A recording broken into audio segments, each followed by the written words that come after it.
Halo teman-teman, balik lagi nih di ngobrol-ngobrol bareng Rahma. Ini rasanya udah masuk episode yang keberapa ya?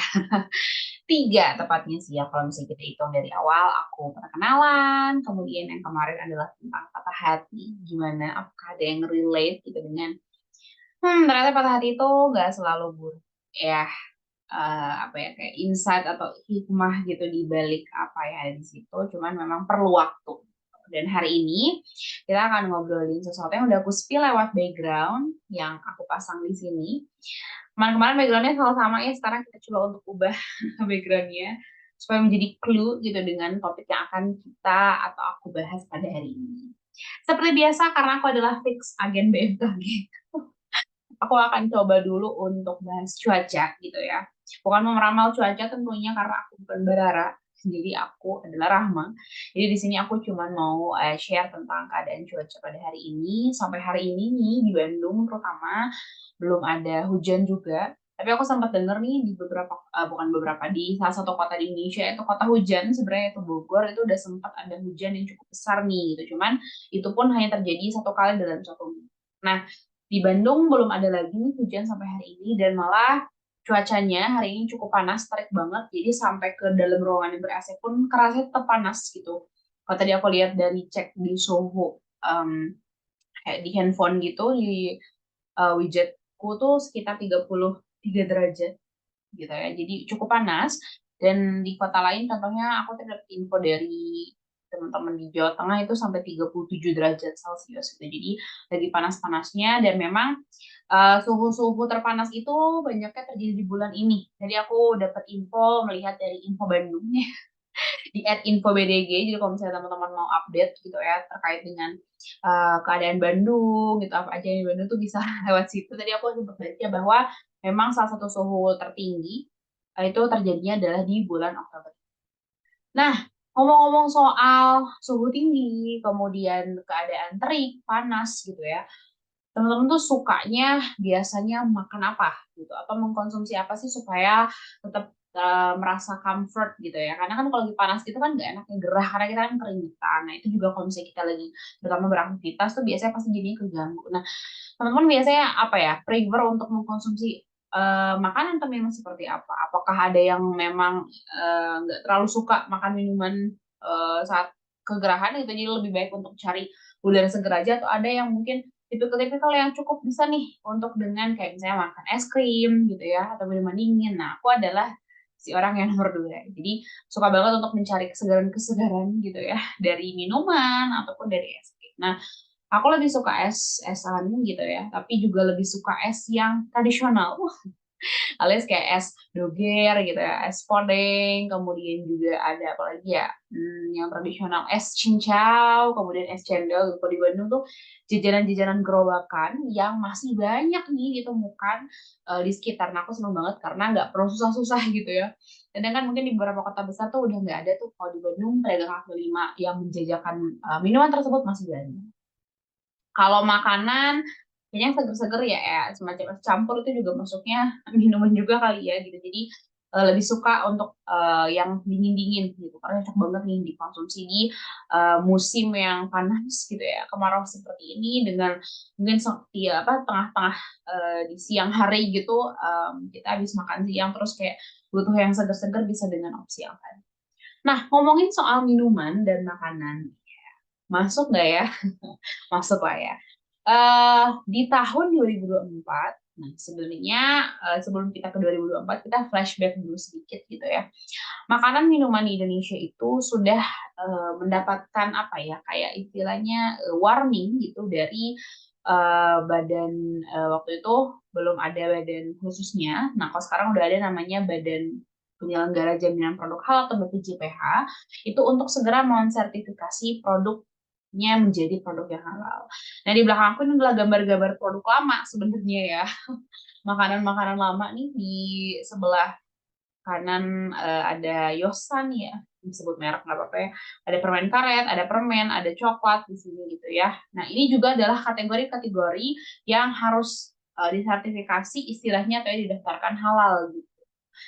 Nah, sebenarnya dari 2019 itu sudah ada kewajiban terhadap produsen-produsen di Indonesia untuk bisa segera mensertifikasi atau mendaftarkan produknya supaya bisa mendapatkan sertifikat halal. Nah, kenapa sih pada akhirnya gitu saat itu mungkin belum wajib ya. Jadi kalau waktu sebelum tahun 2019 itu sebenarnya udah banyak juga produk yang halal ya. Apa sih contohnya atau apa sih buktinya gitu tandanya produk itu sudah halal? Biasanya sudah ada logo halalnya yang seragam tentunya yang sudah ditentukan oleh yang waktu mengeluarkan adalah Majelis Ulama Indonesia ya. Logo halal yang warna hijau, lingkaran hijau gitu ya. Nah, sekarang logo halalnya sudah berganti juga karena logo halalnya sekarang keluar bukan dari Majelis Ulama Indonesia, tapi dari Badan Penyelenggara Jaminan Produk Halal atau BPJPH ya. Logo halal udah berganti. Cuman pergantian logo halal ini tidak langsung gitu ya. Jadi nggak langsung semua produk nih harus ganti gitu kan.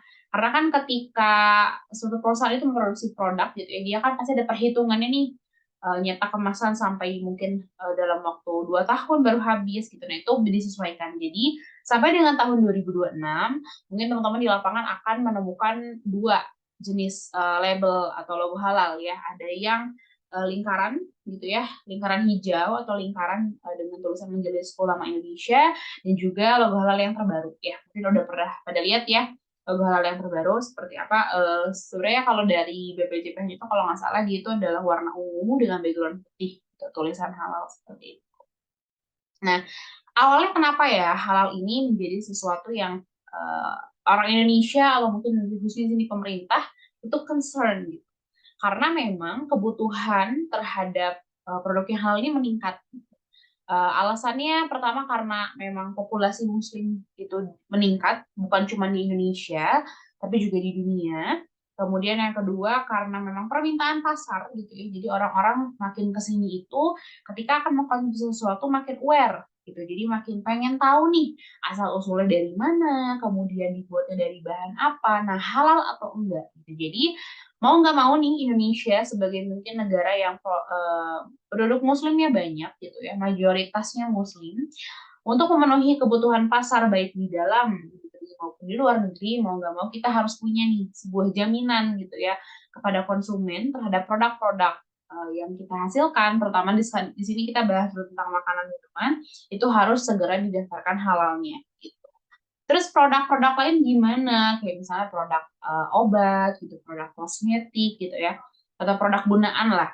Nah, kalau untuk produk-produk lain itu akan menyesuaikan, teman-teman. Jadi akan ada waktunya tenggatnya. Nah, dari 2019 itu udah ada pengumuman nih buat beberapa perusahaan atau komoditi ya, punya komoditi untuk punya timeline. Nah, untuk makanan, minuman, dan juga ada yang namanya RPH atau rumah potong hewan, itu harus udah tersertifikasi halal itu di 2024. Yang mana 2024 itu adalah 3 bulan dari sekarang. Nah, untuk komoditi lain, dia tangannya lebih jauh lagi. Jadi ada yang nanti tahun 2029 dia baru harus akan wajib gitu ya. Ada yang di 2036 bahkan. Jadi beda-beda untuk setiap komoditi. Ini tuh melihat waktu yang memang dibutuhkan gitu ya untuk perubahan. Karena ketika kita mau mensertifikasi halal, biasanya akan ada banyak sekali perubahan yang harus dilakukan oleh sebuah perusahaan. Jadi nggak bisa tuh tiba-tiba perusahaan itu apa namanya langsung ya misalnya dia mau sertifikasi halal langsung daftar ini enggak tapi banyak hal yang harus disesuaikan apa aja misalnya kita kalau ngomongin untuk halal ini bukan cuma melihat dari bahannya aja teman-teman jadi bukan cuma oke kita punya makanan nih misalnya contohnya di mana ya di kanan aku nih kanan apa ada coklat gitu ya. Nah, coklat itu kan kita bisa lihat warnanya warna-warni ya. Nah, itu bahannya tuh bukan cuma coklat, berarti ada bahan lain. Misalnya ada bahan warnanya, ada bahan perasanya. Kemudian, coklat itu dibungkus pakai kemasan. Nah, kemasannya juga kita lihat seperti apa. Terus selain itu nama produknya. Jadi kan setiap produk itu suka ada nama-namanya ya. Kayak ini nih permen karet ini yang sebelah kiri ini kayaknya udah nggak pernah rilis nih. Permen karet ini permen jadul gitu, tapi kayaknya masih ada sih atau misalnya hot hot pop nih ya lollipop yang sebelah kiri gitu nah itu ada namanya juga menjadi persyaratan kemudian yang utama lagi adalah fasilitas atau tempat di mana produk tersebut diproduksi nah itu juga harus diperhatikan apakah bersinggungankah dengan apa namanya bahan atau fasilitas lain yang untuk produk yang tidak halal itu juga harus diperhatikan jadi Nggak bisa tuh, misalnya perusahaan, oke, dia punya produk tadi misalnya coklat, udah halal kok gitu ya. Bahannya kan kalau coklat biasanya mungkin dari bubuk kokoa gitu ya, atau dari biji coklat. Kemudian dia juga udah pakai pewarna makanan yang udah halal, belum tentu bisa disertifikasi halal. Karena banyak unsur lain tadi. Kita pastikan dulu kemasannya gimana, cara produksinya dia gimana, kemudian namanya apakah misalnya ada standarnya nih gitu ya, seperti apa. Nah, standarnya kemana ya? Kita lihat nih gitu, boleh tidaknya nama-nama yang mungkin nanti kita akan punya jadi kandidat produk kita gitu ya. Ada di sebuah pedoman namanya adalah Halal Assurance System atau HS23000. Nah, itu punya yang dikeluarin sama Majelis Ulama Indonesia sebagai yang waktu itu memang pihak gitu ya yang meregulasi tentang halal, tapi kalau sekarang sudah ada bantuan dari Badan BPJPH tadi ya, Badan Jaminan Penyelenggara Jaminan Produk Halal, yang sekarang jadinya utama itu adalah BPJPH gitu. Nah, jadi kita ngacunya ke standar HS23000 itu. Jadi itu adalah starter pack gitu ya buat sebuah perusahaan ketika mau mendaftarkan nih produknya. Oke, saya mau daftarin produk saya. Nah, lihat dulu tuh panduan si HS23000 alias kayak harus dihatamin dulu gitu ya. Apa aja sih yang harus dipersiapkan, kemudian apa aja sih yang nggak boleh nantinya. Itu ada di panduan tersebut. Nah, jadi kalau misalnya teman-teman sekarang misalnya melihat nih di lapangan masih banyak makanan yang nggak tahu nih sertifikat halalnya ada atau enggak, karena nggak ada logo halalnya gitu ya. Itu berarti memang mungkin masih dalam proses, karena untuk saat ini berarti kan belum masuk masa wajib ya tahun depan, memang ada perusahaan yang mungkin belum sertifikasi halal. Nah, apakah semua makanan minuman itu harus disertifikasi halal? Kalau memang akan diedarkan di Indonesia, ya maka harus ada gitu ya.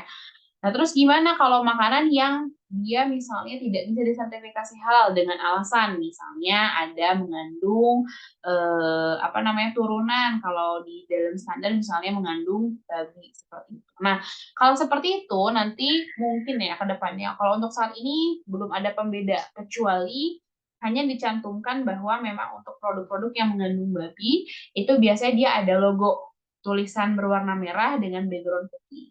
Tapi kalau yang kita namakan tidak halal, itu kan bukan cuma perihal babi ya, teman-teman. Kalau kita ngomongin suatu produk atau suatu bahan halal atau tidak, itu kita ngelihat dari banyak aspek. Jadi bukan cuma dari dia tuh bersinggungan dengan babi terus dia nggak halal, enggak.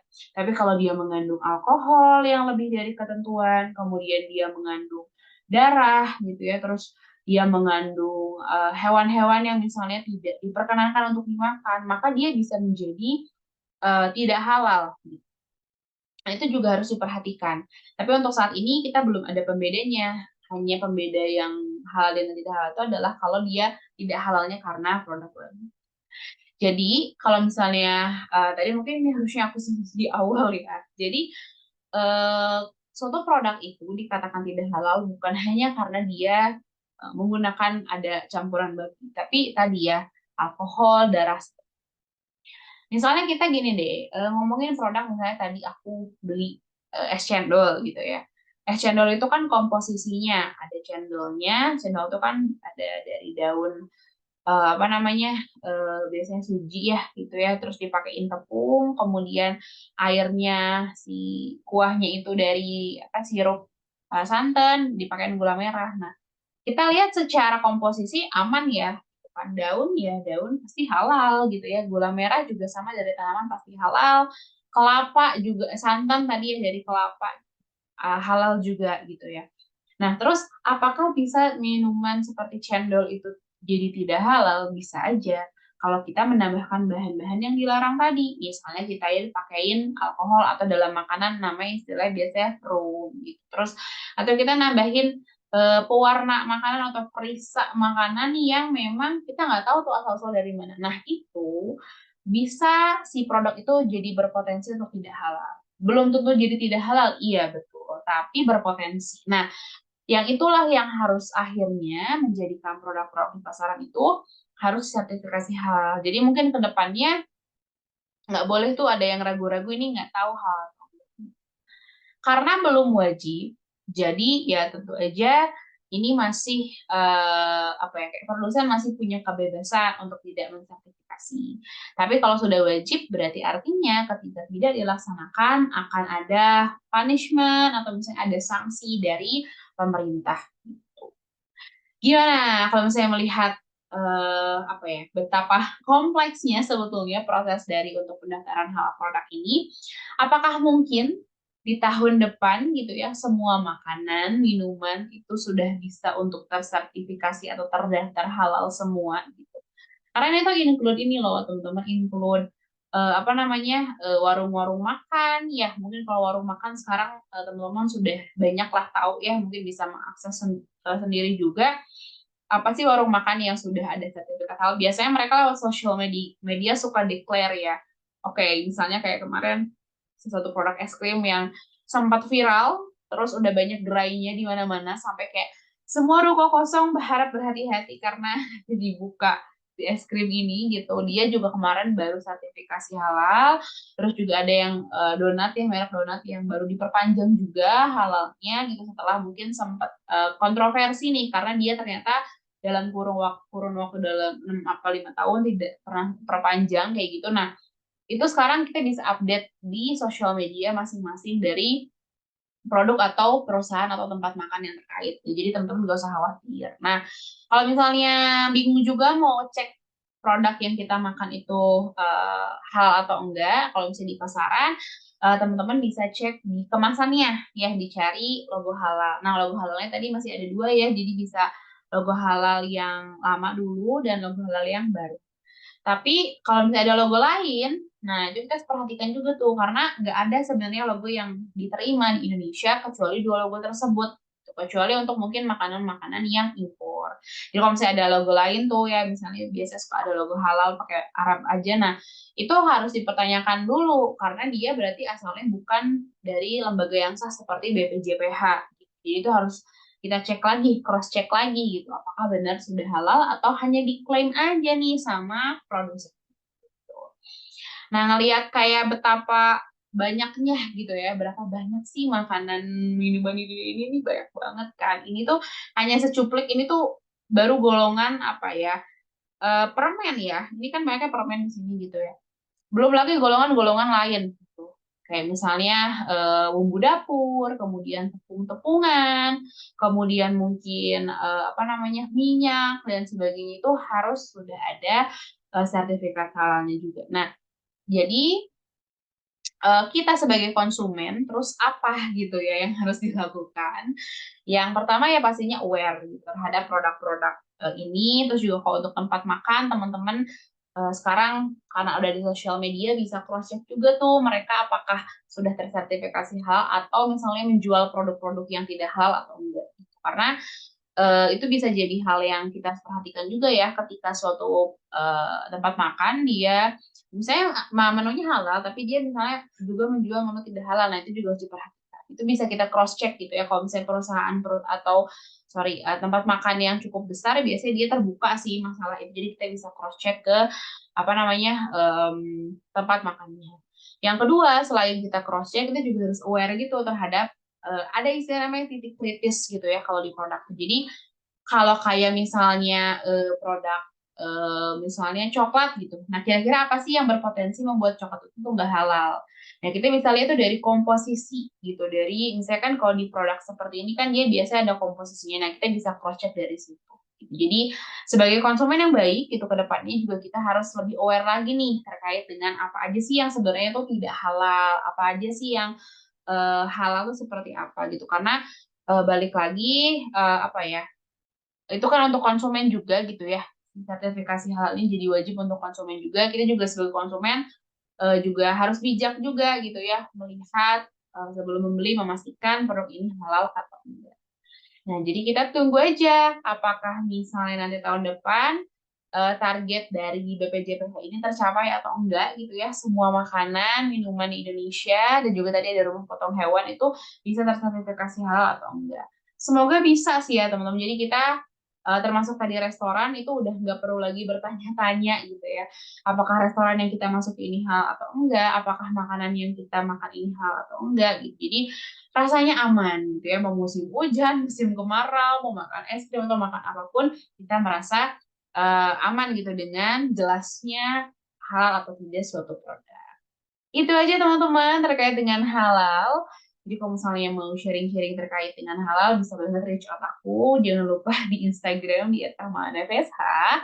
Nanti kita bisa ngobrol-ngobrol lebih lanjut. Sampai jumpa teman-teman semuanya. Dah. Assalamualaikum warahmatullahi wabarakatuh.